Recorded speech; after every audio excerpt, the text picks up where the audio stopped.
ಓಂ ಶ್ರೀ ಸಾಯಿನಾಥಾಯ ನಮಃ.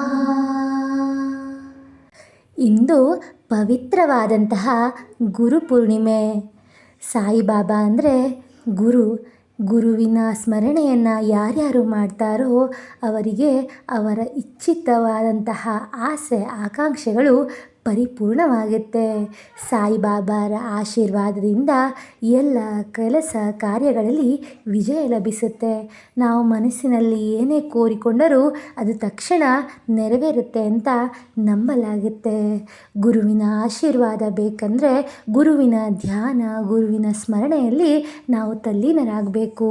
ಗುರುವಿನ ಧ್ಯಾನವನ್ನು ಯಾರ್ಯಾರು ಭಕ್ತಿಯಿಂದ ಶ್ರದ್ಧೆಯಿಂದ ಮಾಡ್ತಾರೋ ಅವರಿಗೆ ಗುರುವಿನ ಆಶೀರ್ವಾದ ಲಭಿಸುತ್ತೆ.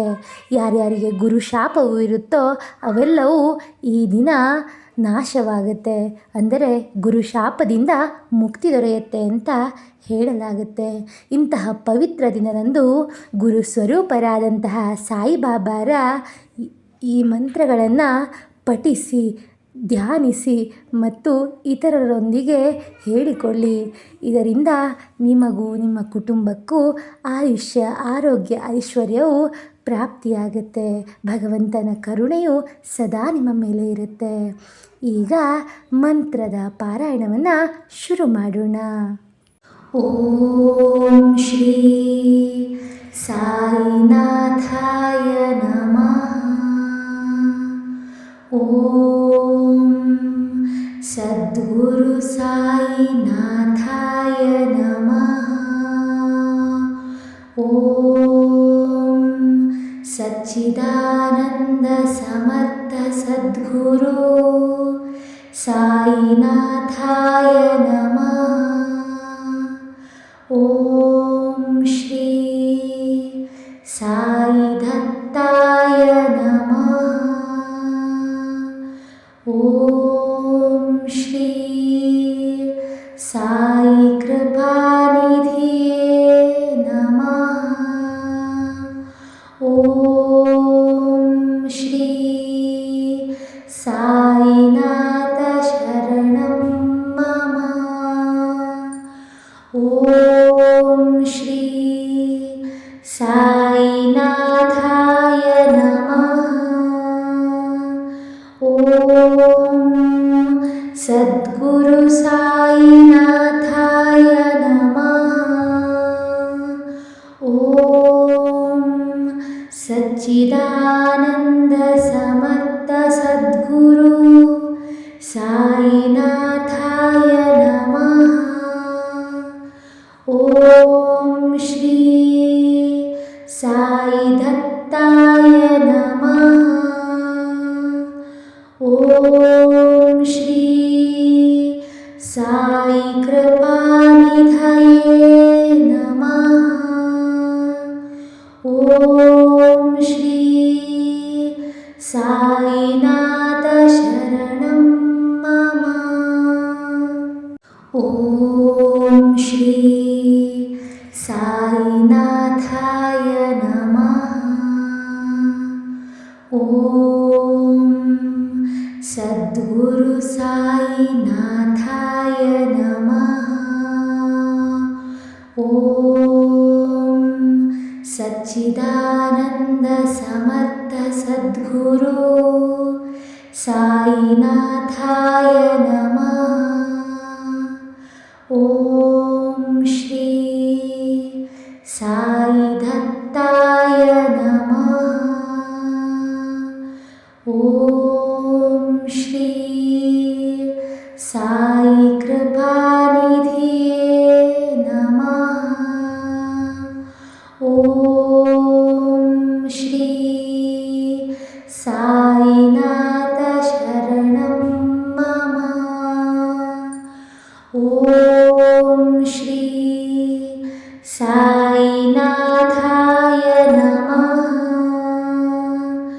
ಓಂ ಸದ್ಗುರು ಸಾಯಿನಾಥಾಯ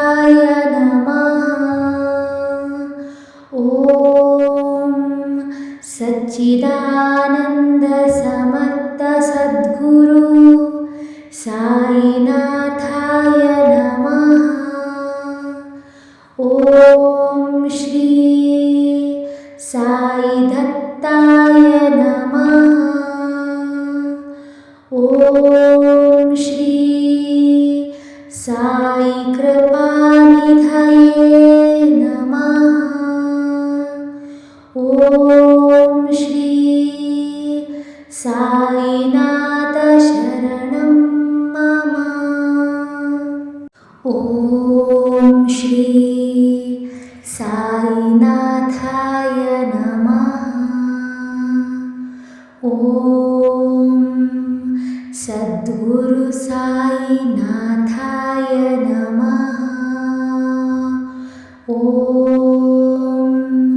सच्चिदानन्द समर्थ सद्गुरु साईनाथाय नमः। ॐ श्री साई दत्ताय नमः। ॐ श्री साई कृपानिधये नमः। ॐ श्री साईनाथ शरणं मम।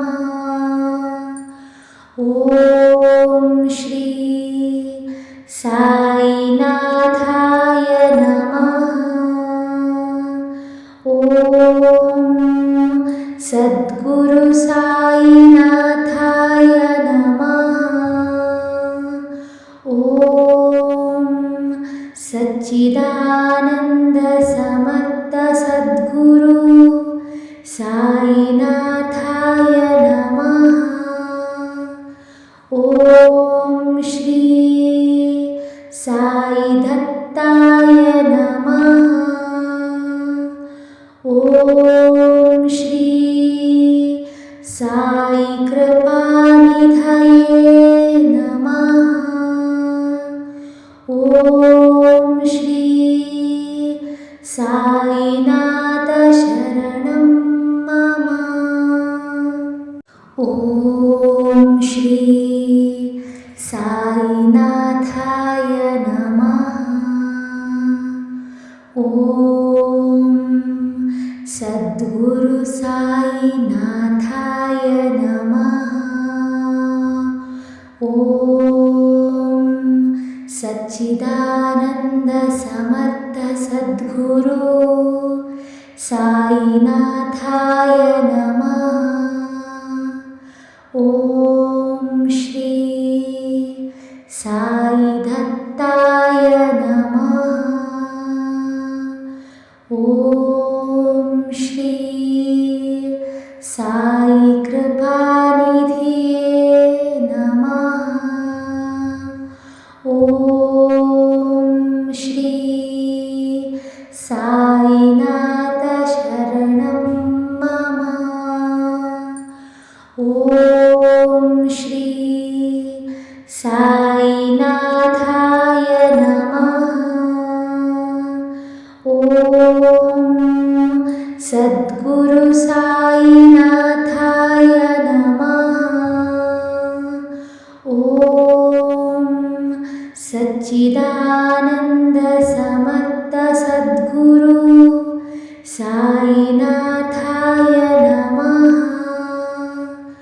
ॐ श्री साई दत्ताय नमः। ॐ श्री साई कृपानिधये नमः। ॐ श्री साईनाथ शरणं मम। ॐ श्री साईनाथाय नमः। ॐ सद्गुरु साईनाथाय नमः। ॐ सच्चिदानन्द समर्थ सद्गुरु साईनाथाय नमः। ॐ श्री साई दत्ताय नमः। ॐ श्री साई कृपानिधये नमः। ॐ श्री साईनाथ शरणं मम।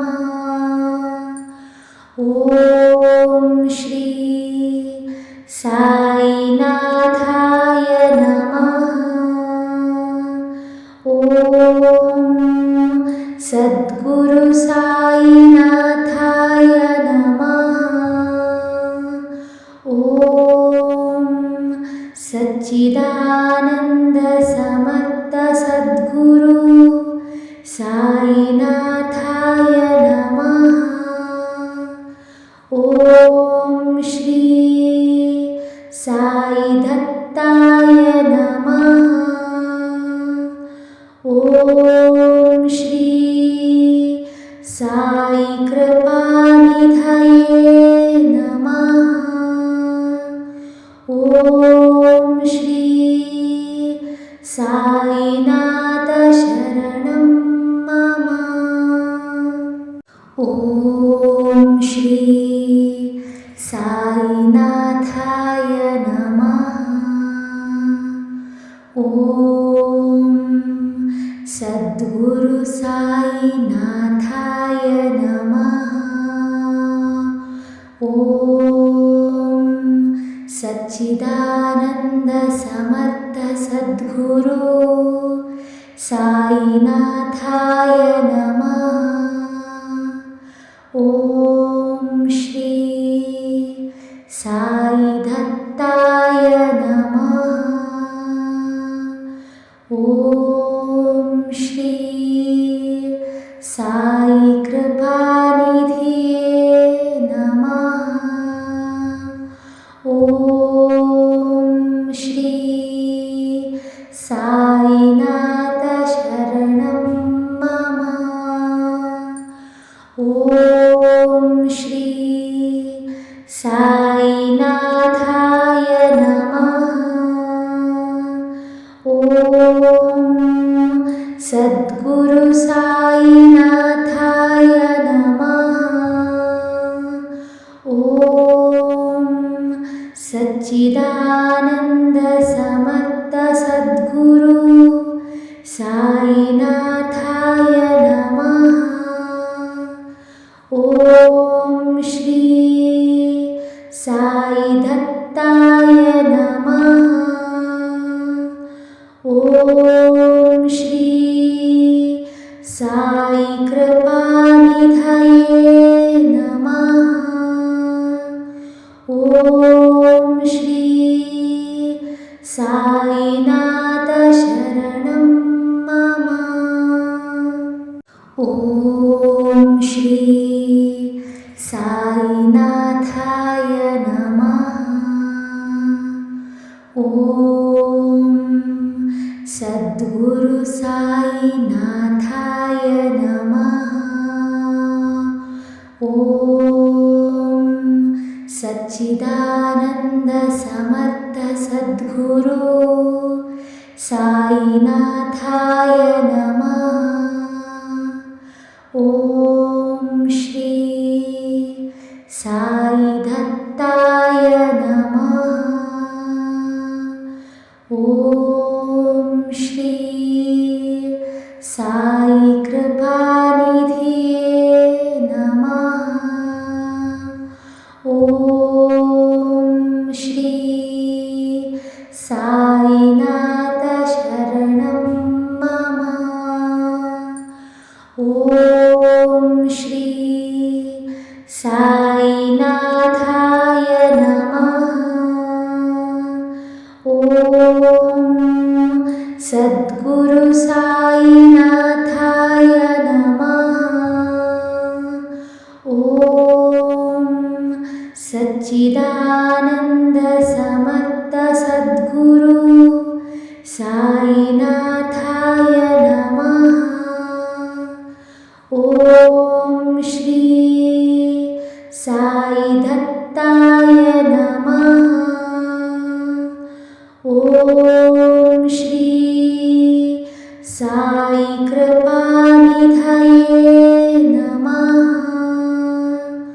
ॐ श्री साईनाथ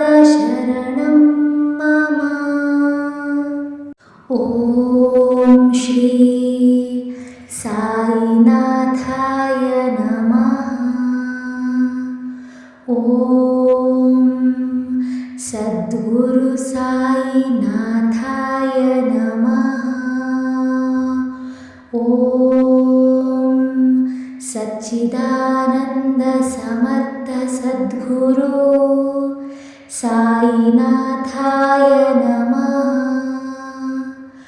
ॐ श्री साई दत्ताय नमः। ॐ श्री